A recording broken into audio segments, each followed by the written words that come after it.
Um, and as people join in, maybe we just have gone through the intro and they won't miss anything. Okay. Mhm.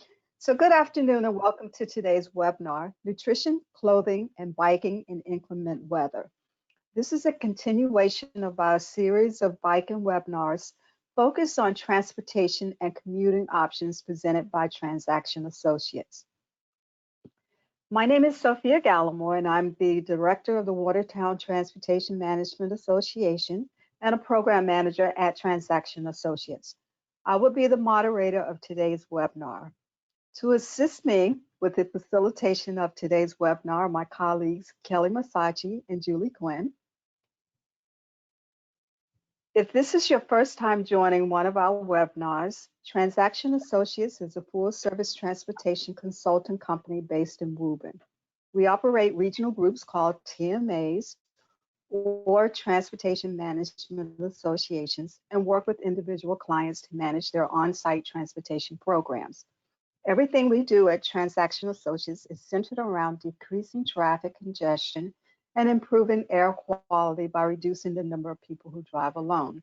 We also have a division of our company that operates shuttle services.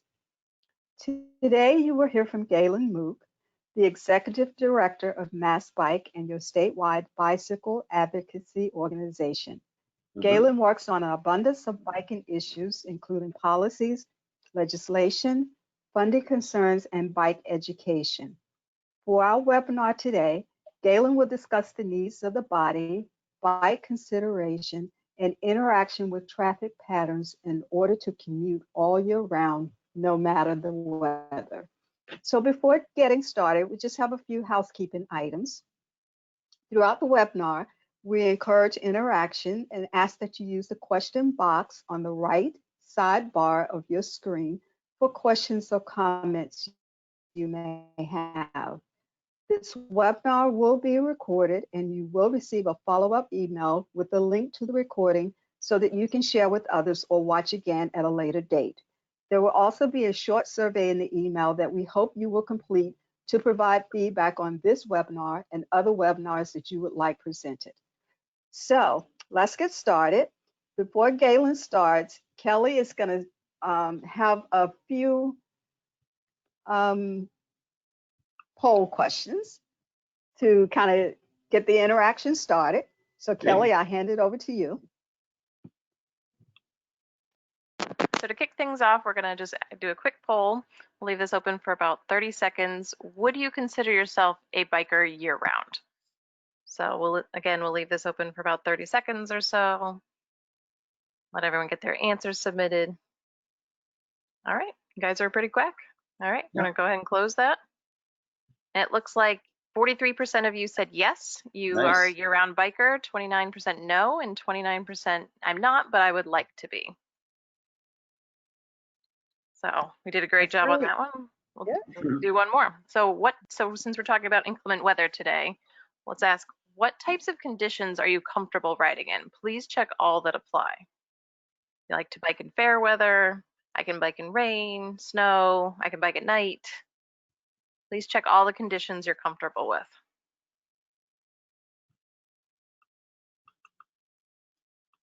Again, we'll leave this poll open for at least 30 seconds or for whenever you guys answer the polls. So it looks like 100% of you are comfortable in fair weather, so that's great. 71% are comfortable in rain, 29% are comfortable in snow, and 43% are comfortable at night. Good. All right, and then, so before we get started, to help Galen kind of tailor his presentation to you guys, so to consider biking year-round, what are the topics you guys want to know more about? Please check all that apply.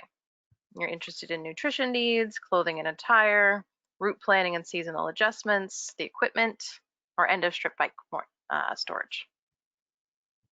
And again, we'll leave this kind of open for about 30 seconds, let everyone get their votes in.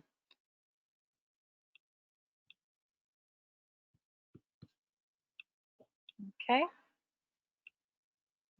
Get any last votes in. We're about to close the poll. What are you interested in hearing more about on today's discussion?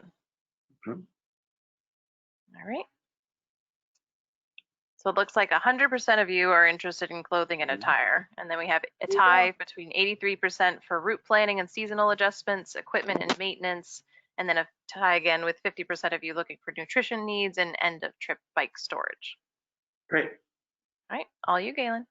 Excellent. Thanks so much, everyone. Thank you for joining us for another of our webinar series here. And thanks to Transaction and everybody on the team for having me. Always a pleasure to be here. Let me just get my controls up and going so I can share my screen. And hopefully the screen share. There's always a little bit of flubbing here. So hold on. Let me see. Do you see my main screen here? Everyday cycling for nutrition, clothing, and New England weather. Yes. Excellent. Great. We do.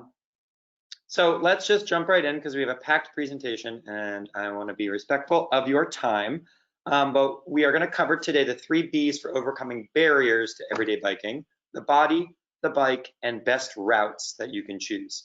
I'll focus definitely on clothing. Thanks everybody for chiming in on that interest. And we'll talk about routing and less so on some of the parking stuff. I have a lot of slides to fly through, but I do encourage you to chime in the best you can. So if there are any questions or if there's anything that pops up in the chat, please, please, please feel free to interrupt me. I want to make sure that I'm tailoring today's topics for you. And again, there is so much information I could throw at you. And by no means are we going to cover everything. So if there's a specific question, specific concern, please feel free to chime in and I'll do my best to cover it.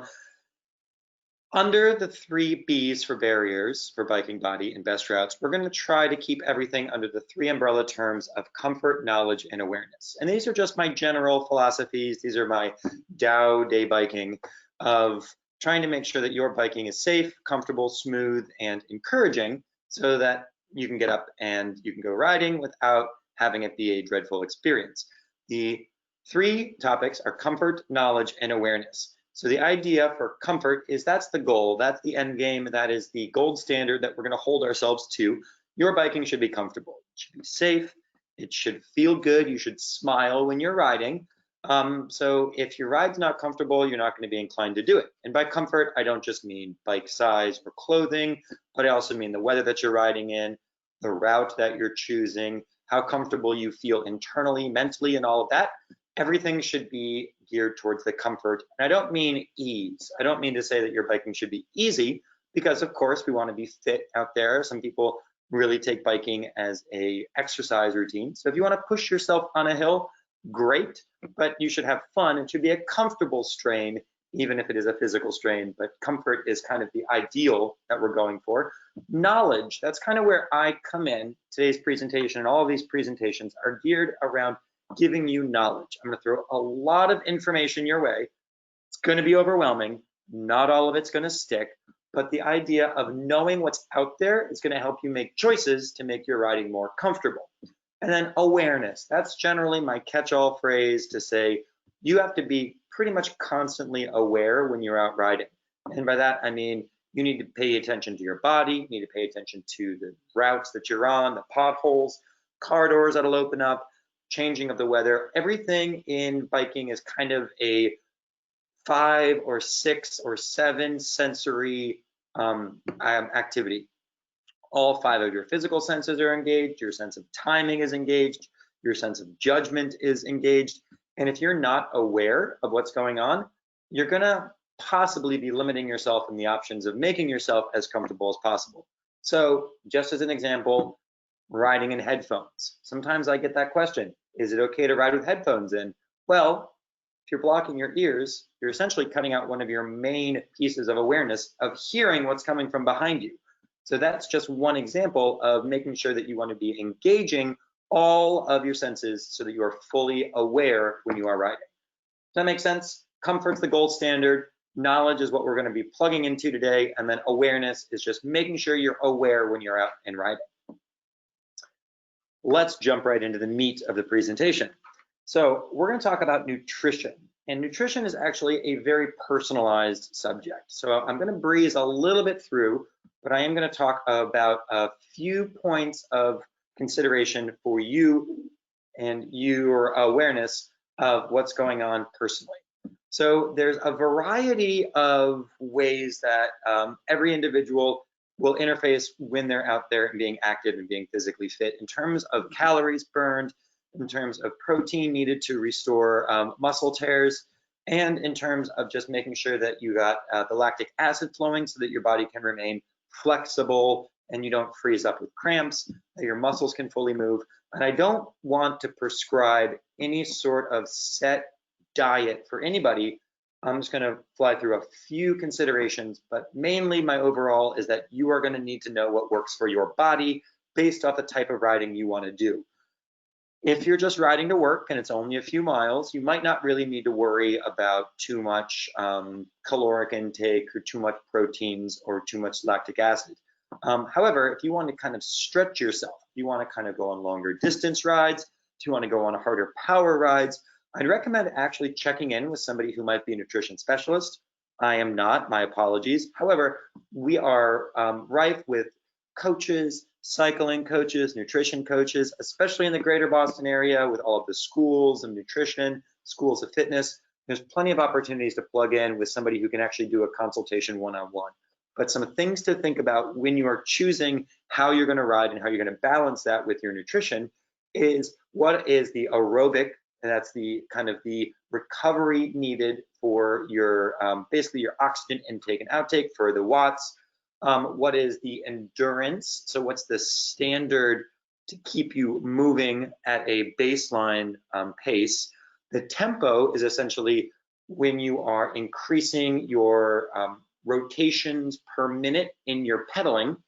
The faster the tempo, the harder power you're putting into every pedal stroke. You can balance that with your gearing. You can have a faster rotation at a lower gear, so it's actually less power and less strain on your body. You're going to be thinking about your lactic threshold, which is how your muscles kind of clear the nutrients coming in and out as they're moving. And the cool thing about cycling, different than say swimming or running, is that in cycling you're kind of locked into a set position. So it's similar rotations. You're doing the same pedal stroke, the same arm and shoulder position, the same wrist position, generally for the entire bike ride with slight modifications, different than say running and swimming when you have the full range of flexibility. So certain things about cycling is that your body could be optimized in a specific position based off nutrition, based off geometry, based off the bike position, but it is very specific to your body. My body is different than your body. I have different flexibility than you. My arm length and my reach is going to be different than yours. So I really do encourage you to find a specialized coach, or at least have the conversation with somebody who might know a little bit about how your body interfaces. And of course, everybody's got dietary needs. Maybe you don't do gluten, maybe you don't do dairy, maybe you don't do nuts, whatever the choice may be, you got to find ways of fulfilling the fact that your body will be burning calories and burning through a lot of this stuff. But the basic stuff that cyclists must really hold on to is, I'll throw this slide up there, is glucose. So the main thing that gets burned first and foremost is the sugars. One thing to think about is that there's a lot of synthetic and processed sugars that are out there. I really would recommend staying away the best you can from the corn syrups, from the kind of more processed sugars, and going for something a little more natural. You will need to make sure that your glucose levels are generally high, specifically if you're diabetic. For sure you understand this through and through. But the idea of trying to go natural means that you're going to look for products which might be maybe not sugar-based, but perhaps maple syrup-based. One example, which I love to throw out there, it's called Untapped. It is literally straight maple syrup. It comes from Vermont. It comes from a cycling pro, Ted King. Ted King is a former pro racer from the New England area. You can actually get these little packets, and funny thing is they look like they are the highly specialized sports nutrition that you'd find at any sports store. It's really just maple syrup, pure maple syrup from the tree. So the idea of finding ways of finding natural glucose is probably one of the most important things you can do, especially if you're riding and you hit what's called the bonking stage, where your body is just drained of nutrients, drained of energy, and you actually start to kind of get aggressive, you get angry, your body is not communicating with your brain, you're not thinking straight. In the bonking stage, you've got to look for the signs. Those signs are aggression, those signs are aggravation, those signs are not thinking clearly. Take a pause, drink water, have some glucose. Chances are you're going to bounce right back, and not only your body, but your mind will recover in a fairly fast fashion. You're probably in a glucose dip. So that's the phrase bonking that you have to be considering. And then lastly, just a little bit on the nutrition. And again, not to specialize too much, everybody's a little bit different, but there's a lot of different cycling specific foods out there, which are made for either long-term nutrition, such as a Cliff Bar or Pro Bar, which is kind of a more in-depth carbohydrate, so it takes your body some processing time, versus say the quick glucose and the goo. You'll see on the photo on the left that there are things called shot blocks, which are basically just glucose and a little bit of caffeine. Right next to those are goos, G-U's, are goo packets, which are quick energy. If you're on a ride, say, of 40 miles, 100 miles, you can go on long distance rides, but you have to make sure that you've got the nutrition to sustain you. And then, of course, you're going to want to do basically the idea of a Gatorade style drink.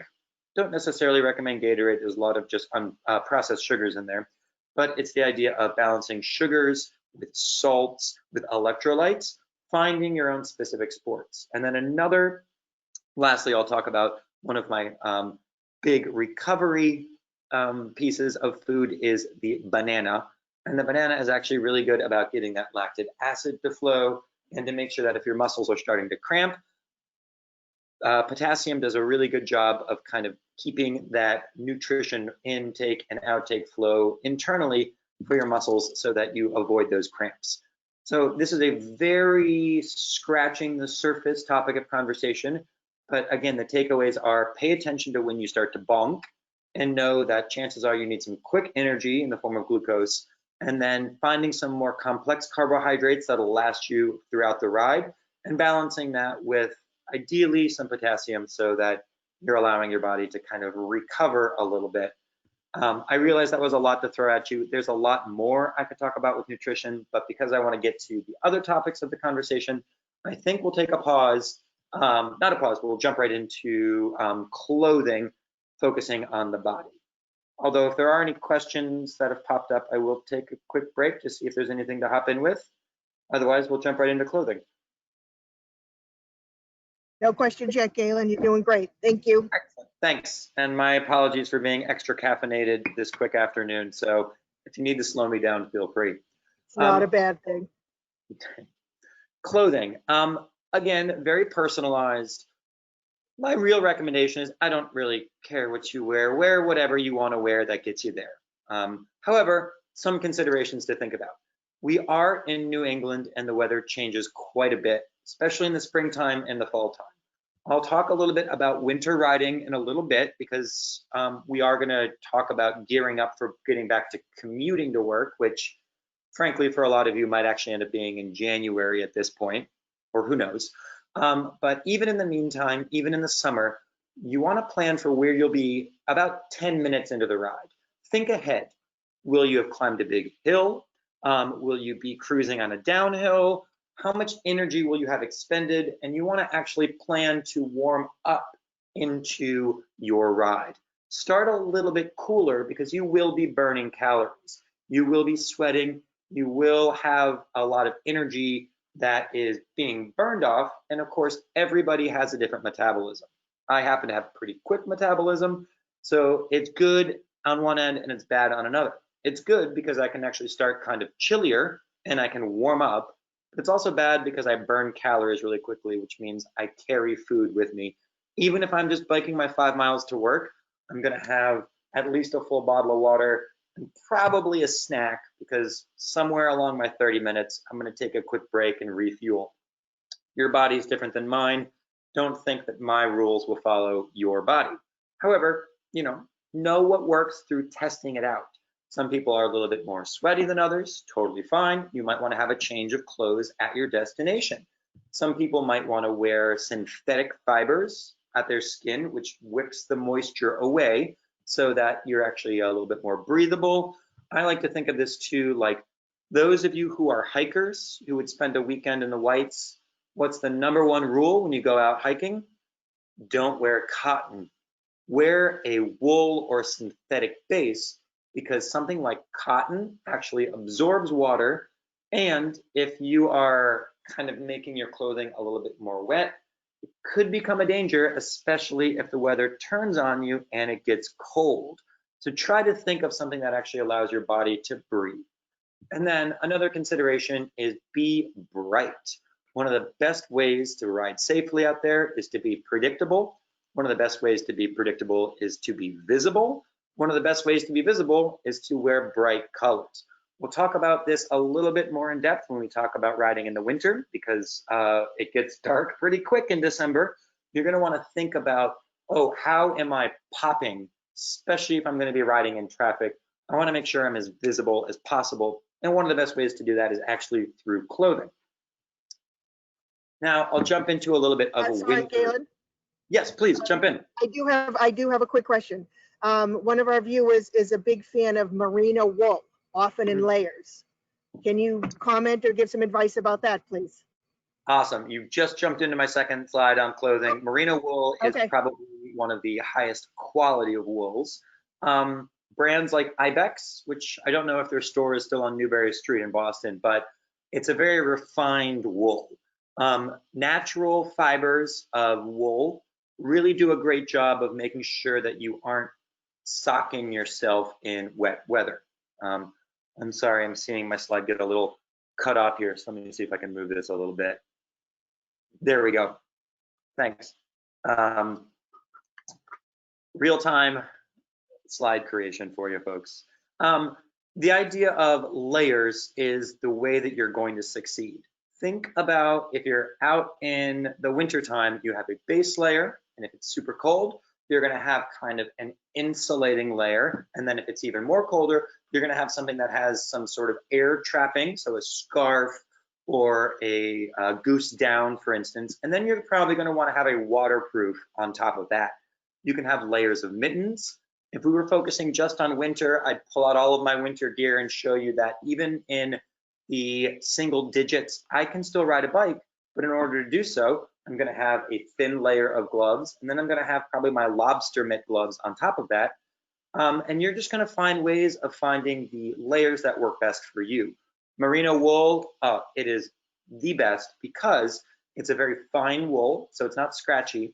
It is a breathable material, so it really does pull the moisture and air away from the skin, and it's really, really thin. So you can layer merino wool with thicker gloves, with thicker pants, and you can actually make a layering system based off merino wool or other wool I'd recommend as well. And that is the way that you're going to win. So again, think about a base layer, think about a warming layer, think about an insulating layer, and then think about an outer layer of a waterproof. Could be even a rain jacket, but if you've got a rain jacket over a sweater, over a thin turtleneck, over a synthetic or merino base layer, guarantee you can go out in probably single digits. And especially if you're somebody like me that burns calories when you ride, I really have no problem riding out in pretty much any of the temperature considerations as long as I'm layering properly. I can jump into a lot more about layering, but I know that we have a lot to cover. And I also want to say, you don't need to go the expensive route on some of this. You can actually kind of think even more cheaply. So again, avoiding cotton, but you can get some pretty inexpensive wool socks, wool gloves, wool pants, but thinking that cotton might be the worst thing to wear, especially if you're going to be 6 or 7 layers deep, because if you need to disrobe to kind of breathe, cotton might actually be a detriment by trapping that heat and moisture. And then my favorite proverb is, no such thing as bad weather, just bad clothing. And then lastly here, various ways of waterproofing, not to be too silly about it, but the photo on the right is actually a real device called a clever hood. It's basically like a poncho that's made for biking, so it's kind of made for keeping that splash down. We'll talk about changing your bike in a second. The idea of finding a bike-specific piece of rain gear, again, based off your pricing, based off the needs of your own body, just shop around. I hate to say that I don't have better advice than that, but there are dozens and dozens and dozens of products that I could recommend. But the one key thing I'd like is that if it's bike-specific, chances are it's got reflectivity built into it. Especially important if you're riding in the rain, especially important if you're riding in the dark winter nights, that you want to pop. And you can do so with your outer layer with a little bit of reflective touch. Cool. I think with that, that's essentially the body portion of what we're going to talk about today. It's personalized. Know about what you need to have internally to keep your body flowing and what you need to have externally to make sure that you have protective layers against you and the elements. Woo! I'll take a quick pause. Before we go to the poll, I do have one more question or comment about clothing and stuff.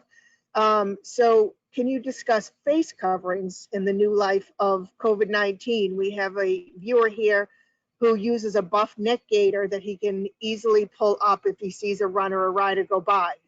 Oh, that's Do you great. recommend anything else? Or Yes, I'm sorry to go off screen, but I wanted to get my buff covered too. So the buffs are great. So coming back to this, I don't have an image of it, but I'll just do it demonstratively. Are you able to see my, maybe I'll stop sharing so you can kind of see. We can see your video, yep.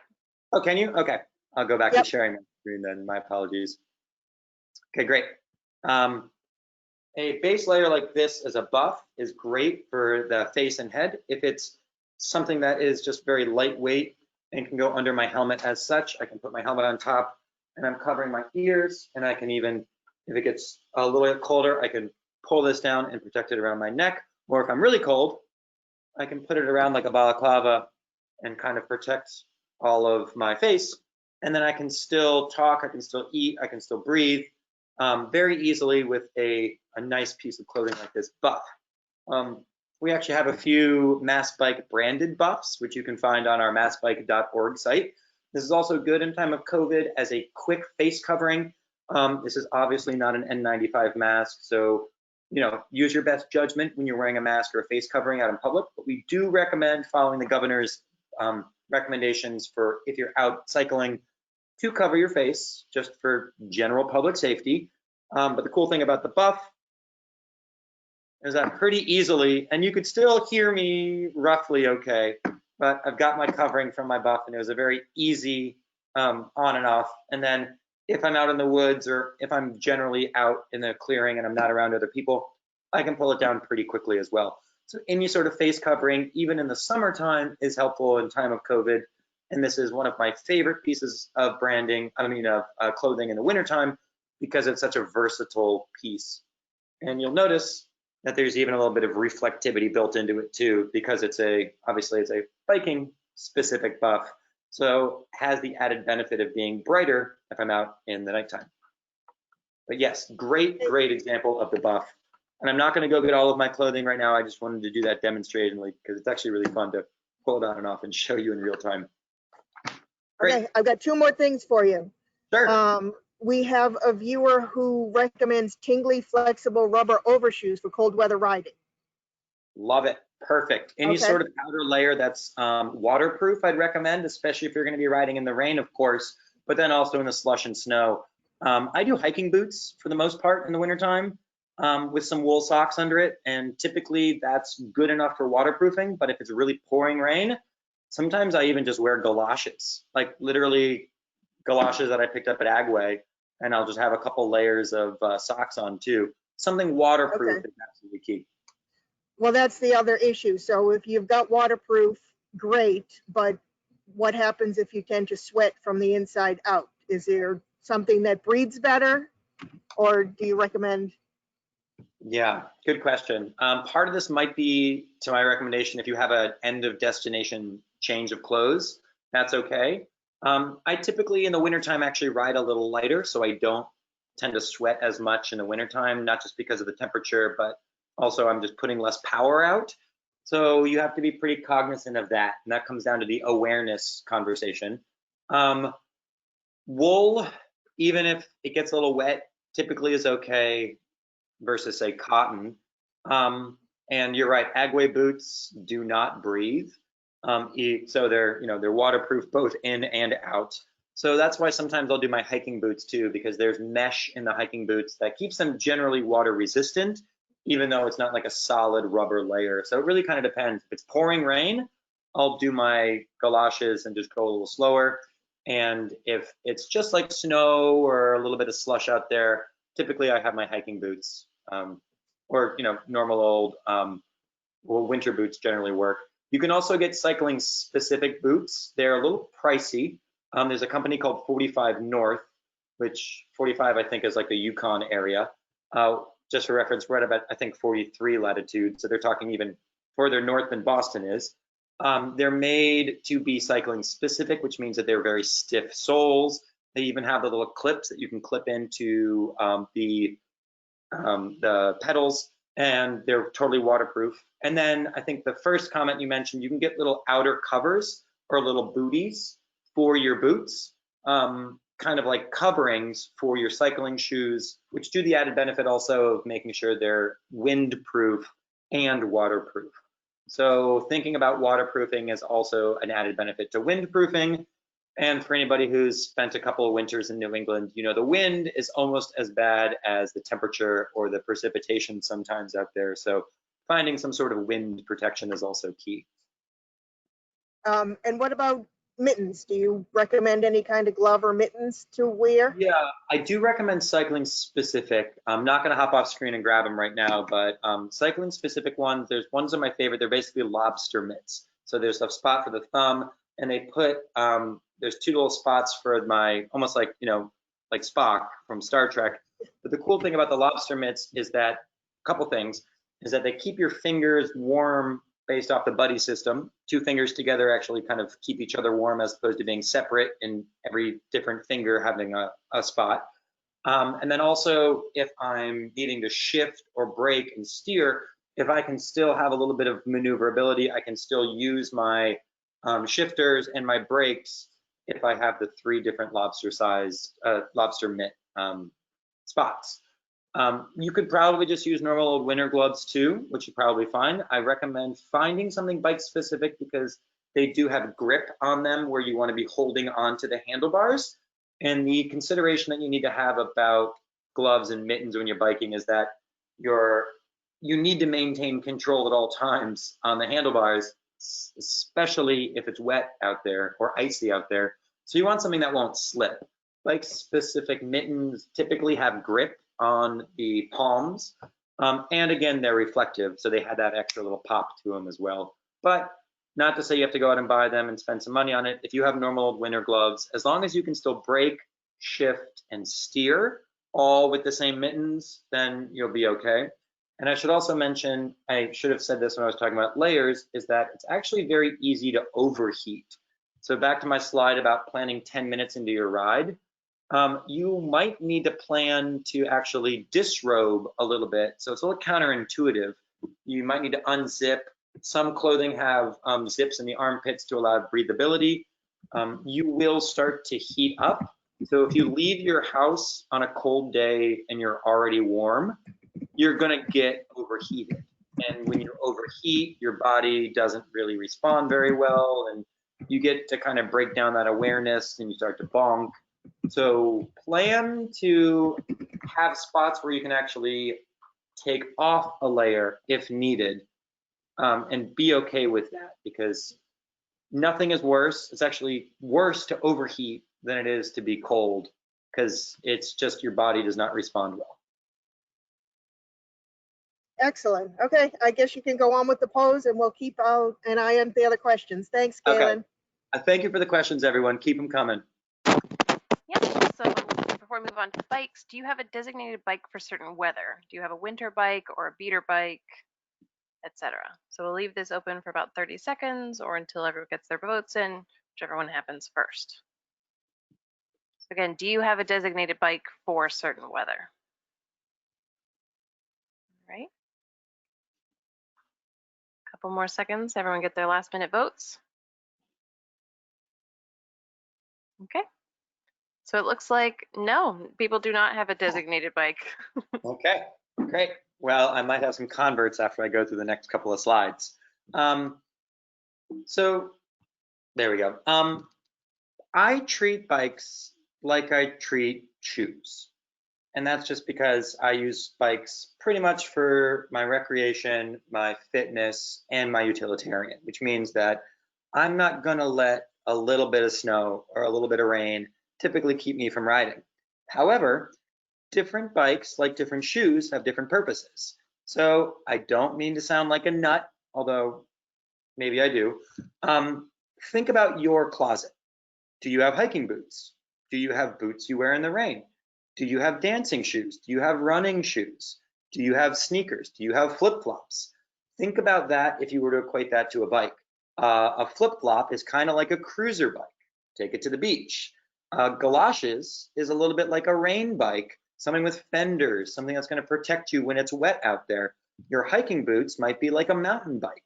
So I actually, because I do biking in a very full manner, and I've been collecting bikes for a little more than a better part of a decade, I've been able to find different purposes for different types of wheels. So let's talk a little bit about some specific bikes that I'll bring up, and then to know that this is not the be all end all, but I'm going to encourage you that if you're going to think about especially winter riding, and a lot of this presentation will kind of go into more of the winter side of things, you might think about getting a bike that is more appropriate for winter, which means fatter tires, which means it's less expensive if you need to replace componentry, and it can be beat up a little bit more, and that you've got your good bike for the good weather if you want to go out and do the recreational riding in the spring.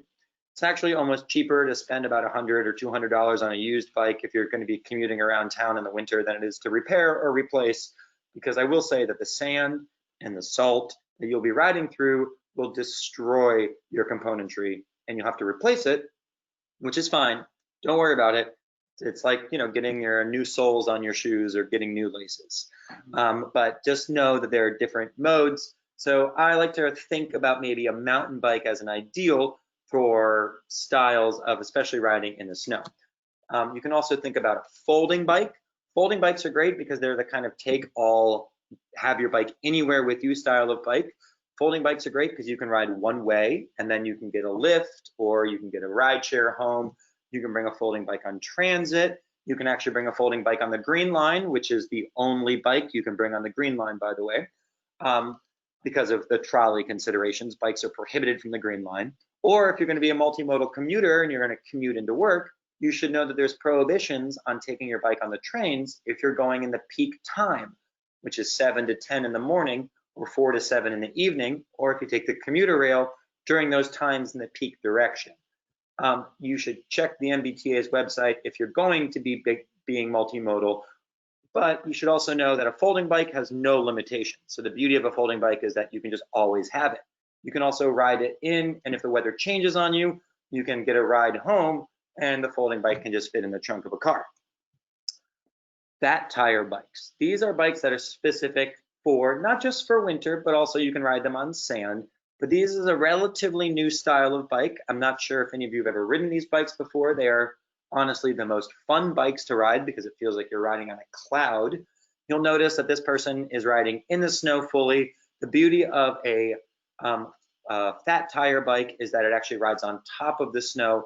You can take these bikes to the beach. They're kind of like balloon tires. Just an example of a new style of bike that's being innovated so that you can ride in more terrain than might be appropriate.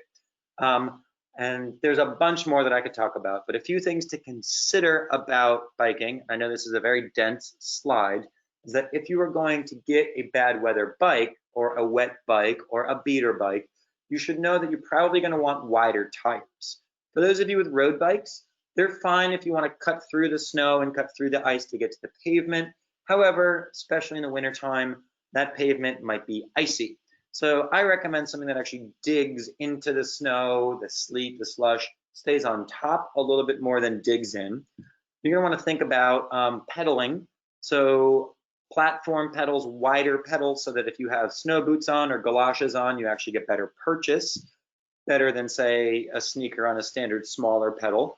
You're going to want to think about modifying your gearing system. So one thing I'll notice about this bike that we have here with the fat tire is there's a lot of gears in the back of that bike on the rear wheel, which are going to collect the salt, the sand, and get all gunked up. If you make your bike a single speed, which probably means going to a mechanic and having them modify your bike, but again, if it's a beater bike, you have it, you've got it. It's easier to clean, it's easier to maintain.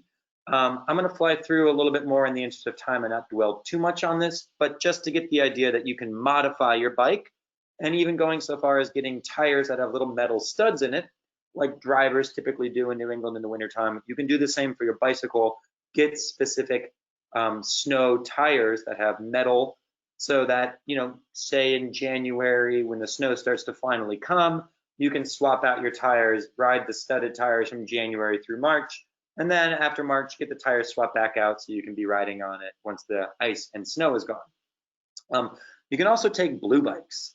So here's the secret. Blue bikes are year-round. They're fat tires. They have fenders. They're pretty heavy, so they're pretty sturdy. They don't go fast, so you're not really worried too much about slipping. And somebody else maintains them.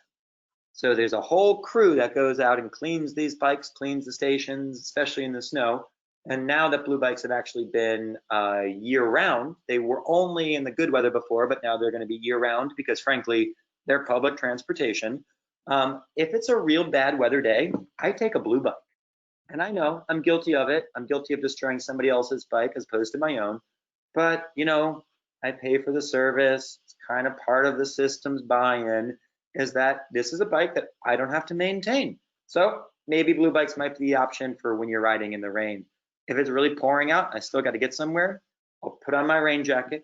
I'll put on my rain pants. I'll put on my galoshes. I even have waterproof gloves, and I'll take a blue bike and I'll get to where I'm going. And I'll feel a little guilty about it, but you know, it makes my life that much more convenient. And then lastly, I'll show you this bike here. This is actually a bike from the bike mechanic guru, Sheldon Brown, who is a West Newton resident. If you don't know Sheldon Brown, no worries, but if you want to get into that spiral of a rabbit hole about bike repair and bike maintenance, Sheldon Brown is, he passed away about 6 or 7 years ago, but he was the guru of all things bike mechanic related. This is a shot of his personal bike. You'll notice that there's only one gear, so he can't change gears, but it actually makes it easier to clean and maintain. You'll notice that he's got very wide pedals, probably a smaller frame than what he would be riding otherwise in good weather. You'll notice that there are fenders on the front and rear wheel. You'll notice that he's got a little pack for carrying maybe gloves, maybe hand warmers, maybe a rag if you need to clean something off. And it's bright, it's yellow, so it's very visible. And, you know, it's got mountain bike style bars, which may not be the most comfortable, but it's actually very easy to whip around if the bike is a mountain bike because it's a little bit of a smaller wheelbase. It's easier to manipulate, easier to turn. This is just an example of Sheldon Brown's beater bike, a used bike. It's a steel bike, it's a sturdy bike, it's a very cheap bike, and the componentry is simple enough that it's easy to maintain. So I love the examples that we can go through. Yes, jump in. We do have a question. Kind of a price range of what a snow or winter bike may be. Cool. Well, it's a little bit of checking on Craigslist or a used bike market, but I'd say, you know, if you paid $200 for an old mountain bike from the 90s that hasn't been in a crash, that you can see there's no bends to the frame and it all looks pretty good, that could be the bike that you ride all winter. Knowing that like you might need to get a tune-up once a year on it just to ride it, you know, straight on through. You might need to replace a chain, which adds about $40 to it every year or something along those lines. But I'd say between $150 or $200 is probably like, you know, more top of the line to get an old mountain bike. I'd stick with more reputable brands, so do some Googling. Good brands are Bridgestone, Cannondale, Trek, Specialized. Bad brands are Huffy, Haro, Mongoose. Anything that you can find being sold at a Walmart or a Target is no good. Those are made to be thrown away. Something that is sold at a bike shop, depending on where your local bike shop is, those brands are typically made for lasting years and years and years. and especially a mountain bike that was made in the 90s out of steel. If it's a good brand, you're probably totally fine. Great, thank you. Great. And don't worry, I'm gonna make sure we end on time, so I'll just make sure we fly through a few more. A couple considerations about the weather. For those Calvin and Hobbes fans, I love the fact that the dad was a avid cyclist. Kind of added a little elbowing to the ribs too, but props to Bill Watterson for not minding that I stole this one. But in the wintertime specifically, what you're gonna need to be worried about, the barriers of overcoming, are darkness, cold, and ice and snow. So let's dive into those. Basic equipment, oh, before I forget, basic equipment you should always have is helmets, lights, lock.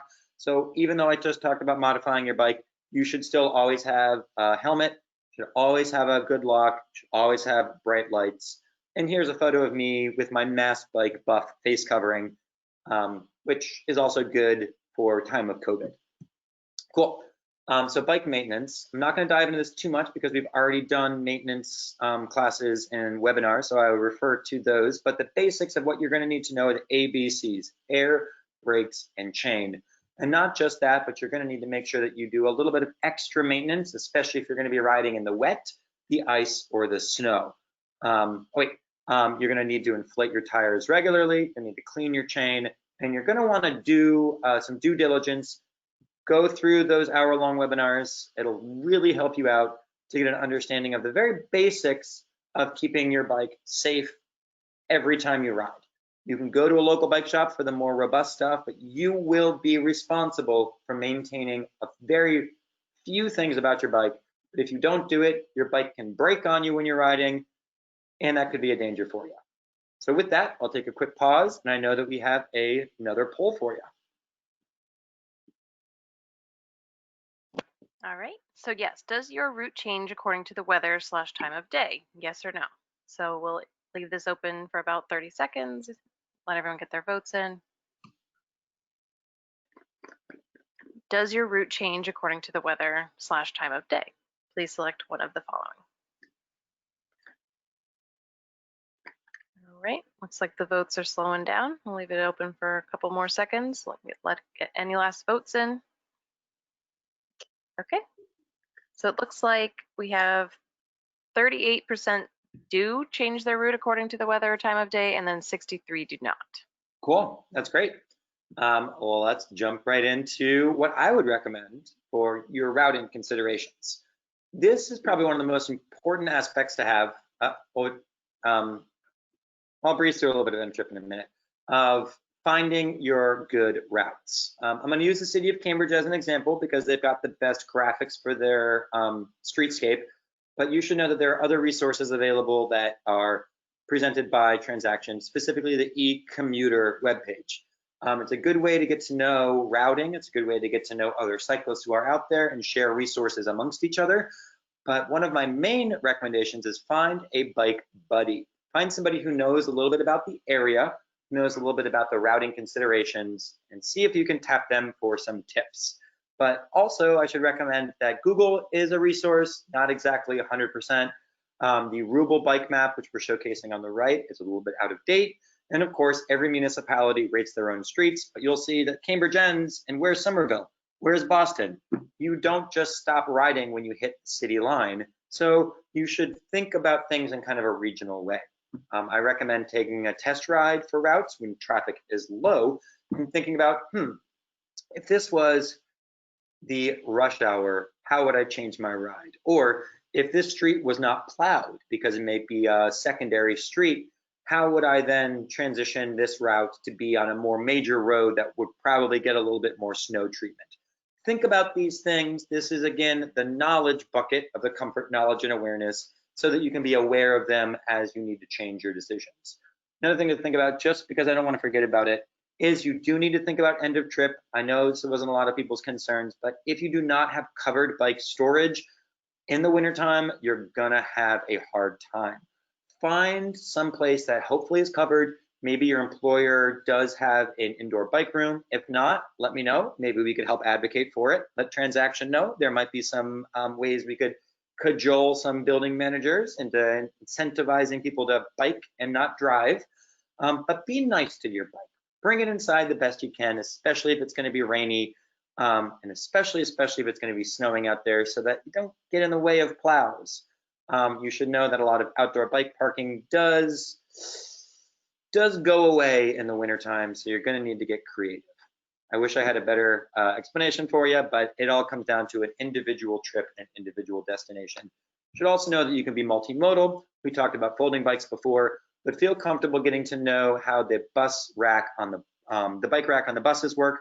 The MBTA just updated their website, so I should really replace this slide with their graphics, but we're working on some videos with the MBTA to really get that demonstration down about putting your bike on the bus so that you feel that you can take transit part of the way. Again, the goal of this webinar and all of the webinars that we do at Transaction are to have fewer drivers out there. So whatever it takes to make your ride easier, we're here for you. A lot of that does come down to routing. So, here's the e-commuter. For those of you unfamiliar with e-commuter, check it out. It's a great resource for you. Cool. Think about the bike infrastructure. I'm not going to dwell on this too much because I've already talked about this in our Intro to Commuting webinar, but know that there's different benefits to different styles of infrastructure, especially when it gets snowy out there. Bike lanes disappear, sidewalks might not be clear, protected bike lanes might go away because they pulled up the bollards. So sometimes bike infrastructure turns into snow storage. You should also be very aware that when you choose a route, what is it like on the other side of the glass? What do drivers see? What is the behavior that drivers need to have change along with cyclists to make it safe for everybody? I really appreciate this vantage point, and I really want to sit on this slide for about 30 seconds. So you can see that when you're driving, for those of you who do drive out there in the snow, you'll see limited visibility. You will be looking for cars with headlights on. So if you're a cyclist who does not have a day light, which a daytime running light, you're going to be less visible out there. Know that turning is going to be slipperier. You're going to want to make broader turns as opposed to leaning into your turn. You want to steer a little bit more. You're going to want to over communicate. You're going to want to place yourself more in the lane as opposed to on the side, because frankly, the side is full of snow. And if you're more in the lane, you're actually more visible. I've been biking in Boston for about 15 years, and I've found that drivers actually are more patient in inclement weather, especially snow, because there's nowhere else for you to be biking except in the middle of the lane. Typically, I find drivers to hang back much better in the snow than in dry conditions. So might not be as intuitive as you think, but I want you to think about, well, what is the snow clearance that takes place, and the routes that you might take now on the river pathway or on secondary routes might not even be passable if there is snow. Something to consider. I don't mean to say it's always going to be this way. We're working on ways to work with the DCR to clear the pathways, but if you go back to work in January, hopefully, physically at the office, I'm assuming you're all working every day, of course, you're going to want to think about, I'm going to be commuting in the winter. What are some of the considerations I'm going to have to take into account? Take into account the driver's perspective as well. Brighten up. I can't reinforce this enough. That top image of those two dark cyclists actually is a danger out there. You're going to want to have visibility. I really like this diagram on the bottom to showcase different colors are visible from different distances away. Of course, in Massachusetts, you need to have a front white light and at least a rear red reflector. Ideally, a rear red light would be the best, but be as reflective as possible. Don't wear black. Don't be like those two cyclists at that top image. And the cool thing about what's going on with 3M and other reflectivity technology is that it becomes an awesome resource when you're out there riding. When a car's headlights hit some of this clothing, it just pops. That cycling jersey being worn by that man on the left is a gray jersey, except when it hits the light, and then it just turns bright, bright white like a shining beacon. Technology has gone leaps and bounds recently. So definitely going back to this slide here, do drivers the due diligence and the courtesy of being as bright as possible. All right. thinking about the off-street pathways, I'm not going to dwell on this too much for the interest of time and based off your considerations, but just so you know that I do recommend finding off-road pathways the best as possible, but they might not connect. So using the city of Cambridge as my last example of what to talk about for routing, City did a really good job of rating the stress levels of each of their streets from 1 to 5, 5 being the most stressful. And of course, this changes based off time of day, based off weather, based off snow clearance and all the rest. But if you were to take just the off-street existing pathway network, you'll see that it's not contiguous. It's not a full network. So what I've done is I've taken the off-street pathways, which I do recommend because they're the lowest stress, highest comfort, and I've done the infill of the neighborhood streets that are the lower stress, the 1s and the 2s. This is the goal, that comfort level goal, which I'm trying to achieve in my riding. But you should know that different neighborhoods have different stress levels of their streets. Get familiar exploring. And again, this is just Cambridge, not to say that your neck of the woods is going to be exactly similar, but there might be some off-street pathway network which you can connect with a kind of infill of neighborhoods to make your riding as low stress as possible. However, snow considerations need to come into account if you are going to ride in the winter about which roads get cleared first. And I want to point out here, this last slide here, these are the crashes which have been reported in the city of Cambridge. 2 things to note is that you'll see that the cluster of crashes happen on the major arterials. Not a surprise, there's more cyclists, there's more traffic, there's more turnover, there's buses, there's deliveries, there's people getting on and out of cars. But what I want you to pay attention to is another point of the roads of Broadway, which are kind of that top line, and the road of Mass Ave, for those of you familiar with Central Cambridge. There's a third road which splits the difference of Harvard Street. Harvard Street does not have a bike lane. Harvard Street does not have a delivery lane either, or a bus route, but yet it takes you the same distance, the same direction, the same destinations. So I want you to think a little bit outside of what you might be familiar with the arterials to say, hey, I might take a quieter street to get me there because it might actually be safer. All right, with that, I think I'm gonna kind of leave it there. The rest of my presentation was similar to what we talked about before about how to avoid some car crashes, bike crashes, which if you're familiar with the former presentations, I'll let you go back there and I'll leave it with that. I do have a question here about brakes in inclement weather. Are V brakes good, or do you think disc brakes are better for inclement snow type weather? Great question. Disc brakes are better because on V brakes, which for those of you familiar, they're on the rim of the bike, on the wheel rim. What happens is on any sort of rim brake, when the pads go in against the rim, all the gunk, all the sand, all the salt, all the debris gets kind of crushed into the rim and gets crushed into the pad because it's more exposed. Disc brakes, which are to the center of the wheel, they are actually more covered, so they're less likely to get full of debris. And actually they have more stopping power because I'm not a physicist, but I did take physics in high school. If you stop a wheel at the center of its rotation, you get a stronger stopping power. And the further out you go in the wheel to stop is the more force you're gonna need due to centripetal force. So disc brakes actually have stronger stopping power than rim brakes do. So that's why I'd recommend it. However, if you have rim brakes, whether they're V brakes or any other kind of rim brakes, as long as you're keeping them clean.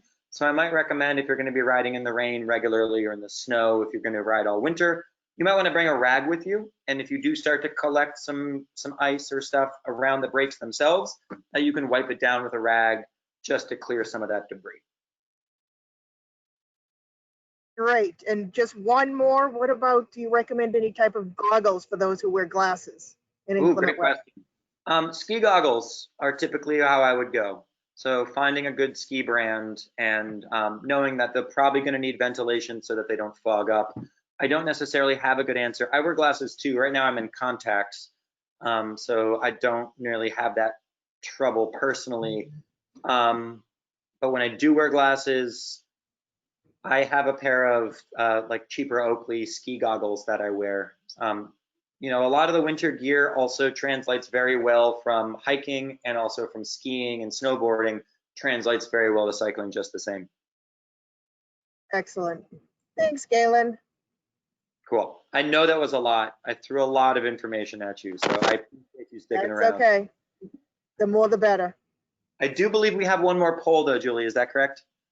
We do. Absolutely, yes, we do. All right, so as we close, so now that you've heard this presentation, how do you feel about biking in all conditions? I feel much better, I'd like to, but I still need more info/practice, or no, it's not for me. So we'll finish up this presentation with one last poll, we'll get those votes in, we'll leave this open for about 30 seconds, and then we'll go from there.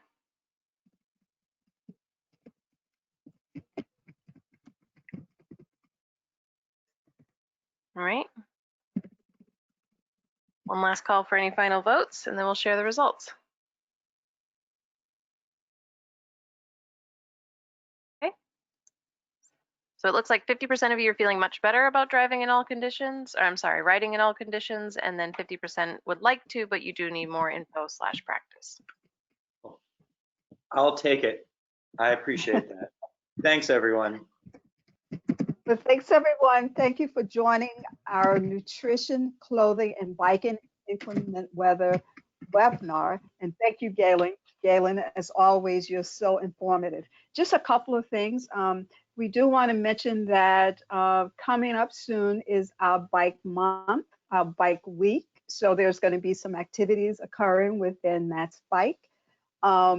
As well as within our own, either your TMAs or your transportation program managers. We're going to be partnering up and doing lots of bike things, so please be on the watch for that. Again, ecommuter.org is a very, very good place for you to go if you're looking for bike buddies, if you're looking for bike routes. Please go there. I think Galen did an excellent job for us talking about ecommuter.org. And again, my name is Sophia Gallimore. And so if you have any questions about the webinar today, about Transaction Associates or any of the services that we provide, you can always reach me at sgallimore@transactionassociates.com. And once again, thanks everyone for joining, and we'll see you on the next one. Excellent. Thanks for Bye. having me. Enjoy the ride. Everyone. Thank you. Yes.